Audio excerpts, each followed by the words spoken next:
দুঃখ, কষ্ট, আনন্দ, বেদনা, সুখ-দুঃখ নিয়েই মানুষের জীবন। কিন্তু তারপরেও মানুষ এই পৃথিবী থেকে কেন নিজ ইচ্ছায় চলে যায় এটাই বুঝি না ভাই। এই গত দিনের ঘটনা আমাদের গ্রামের এক লোক, জানি না পরিবারের সাথে তার কি কলহ হয়েছিল, তবে সবাই বলছে যে পরিবারের স্ত্রী সন্তানদের সাথে নাকি ঝামেলা হয়েছিল। তো ঝামেলা হওয়ার পর সকালবেলা তিনি গলায় দড়ি দিয়ে আত্মহত্যা করে, মৃত্যুবরণ করে। আমাদের নিজ গ্রামেরই এক আমার সম্পর্কে চাচা হবে আর কি। পৃথিবীতে একটা মানুষ কোনোদিন তার সারা জীবন সুখে অতিবাহিত করতে পারে না। আবার একটা মানুষ তার সারা জীবন দুঃখে অতিবাহিত করতে পারে না।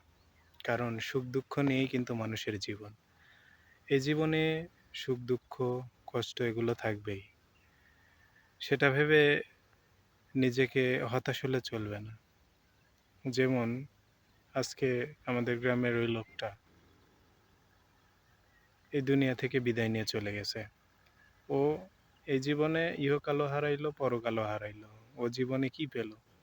কিছুই পেল না। রাগের মাথায় ও এই সুন্দর ভুবন থেকে আজ এই পৃথিবী থেকে চলে গেছে। তো জীবনে মৃত্যুর সমাধান হতে পারে না। নিজের হাতে নিজে মৃত্যু, এটা কোনো কিছুর সমাধান হতে পারে না। রাগের মাথায় এটা একটা খারাপ কাজ। এটা করা যাবে না ভাই। জীবনে যাই করেন, মানুষের জীবনে সুখ দুঃখ কষ্ট আছেই। তাই বলে যে নিজের জীবন এভাবে বিপন্ন করে দেবেন, নিজের জীবনটা এভাবে শেষ করে দেবেন, এটা মানে অভাবনীয়। এটা করা যাবে না। এটা ইসলামে নিষিদ্ধ। এটা সবকিছুতেই নিষিদ্ধ। কারণ এই সুন্দর ভুবন আল্লাহ আপনাকে এই পৃথিবীর আলো দেখিয়েছে এই পৃথিবীর নিয়ামত গ্রহণ করার জন্য। এতে আপনার কোনো অধিকার নেই আপনার নিজের জীবন নিজে শেষ করে দেওয়ার। এটা সম্পূর্ণ খারাপ কাজ। এটা থেকে সবাই বিরত থাকবেন এবং এটা ভুলেও ভাববেন না। আজ একটা ভুলের কারণে আমাদের গ্রামের এই লোকটা এই দুনিয়া থেকে চিরবিদায় নিয়ে গেছে। শুধু একটা ভুলের কারণে। ধন্যবাদ সবাইকে।